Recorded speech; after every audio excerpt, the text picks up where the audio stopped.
যে গরম পড়তেছে এখন থেকে হালকা পাতলা কিছু খাওয়ার চেষ্টা করব। কয়েকদিন মাছ মাংস একদমই বন্ধ আছে। আসলে আমার ঘরে মাছ নেই বলতে, কিন্তু মাংস আছে, তো মাংস খাবো না। আজকে একটু হালকা পাতলা কিছু রান্না করব। তো সবাই কেমন আছো বন্ধুরা? আশা করি ভালো আছো।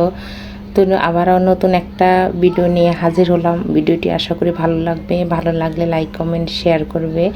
তো এই যে দেখো আলু বসিয়ে দিলাম। আলু উচ্ছে সিদ্ধ হয়ে গেছে, তুলে নিলাম। 3টা উচ্ছে ছিল, তো এই হাফ কেজি উচ্ছের ভিতরে এই কদিন শুধু ভর্তাই খেলাম। একদিন শুধু মাছ দিয়ে রান্না করলাম, সেই রেসিপি তোমাদের সাথে শেয়ার করলাম। কাঁচা লঙ্কা সিদ্ধ বসিয়ে দিলাম। কাঁচা লঙ্কা দেখো, উচ্ছে দিয়ে কাঁচা লঙ্কা ভর্তা করব, আলু ভর্তার সঙ্গে শুকনো লঙ্কা দেব। আর প্রথমে আলুর খোসাগুলো ছাড়িয়ে নেব। ইদানিং আমার কি হলো, ভয়েস দিতে সমস্যা হতেছে, কোনো রান্না করতে ভালো লাগে না। রান্না করি, তারপরে এই যে ভিডিও করব আবার ভিডিও তোলা হয় না। একটা অলসতা ভাব চলে আসছে, কারণ কোনো কিছু করব যদি ঠিকঠাক যদি না চলে তাহলে উৎসাহ জাগে নাকি। লাইক কমেন্ট পড়ে না, তারপরে ভিউ তো একদমই নেই, 100-র উপরে ভিউ পড়েই না। তো সেই জন্য আগ্রহটা আমার একদমই কমে গেছে। প্রায় 1.5 বছরের মতনই কষ্ট করতেছি।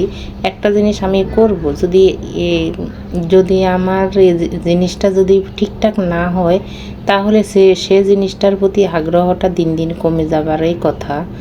সবাই যদি পাশে থাকে, সাপোর্ট করে, তাহলে তো ভালোই লাগে। দেখো কয়েকদিন ভিডিও ঠিকঠাক দিতে পারিনি, আবার পেজ লাল হয়ে গেছে। রিলস এঙ্গেজমেন্ট সব কিছুই কমে গেছে, তো লাল হয়ে গেছে। তো সেই জন্যে আর কোনো কিছুই, এই যে একটা জিনিস রেসিপি নতুন কিছু একটা শেয়ার করব, সেই জিনিসটার আগ্রহ নেই। তো এই যে টুকটাক যা রান্না করতেছি সেটাই এখন দিতেছি। ভালো লাগে না, উৎসাহ জাগে না, এই যে কথা। তো দেখো এই যে হালকা পাতলাই রান্না করলাম, লাউ দিয়ে ডাল, উচ্ছে ভর্তা, আলু ভর্তা। রাত্রে দেখাই যাক কী রান্না করি। আছে তো শুধু ডিম আর আছে আলু। তো যদি মন চায় ডিম রান্না করবো, আর তাহলে আবারও আলু ভাজি টাজি করে তারপর আমরা রাত্রে খাওয়া শেষ করব। তো এই ডিমও কিন্তু বেশি খাওয়া যায় না, অনেক ক্ষতি ডিমও। দেখো সবাই খাওয়া দাওয়া শেষ, এখন বাজে 3টা, আমি খেতে বসে পড়লাম। তো এবার ভাত খেয়ে দিয়ে তারপরে ভিডিও এডিট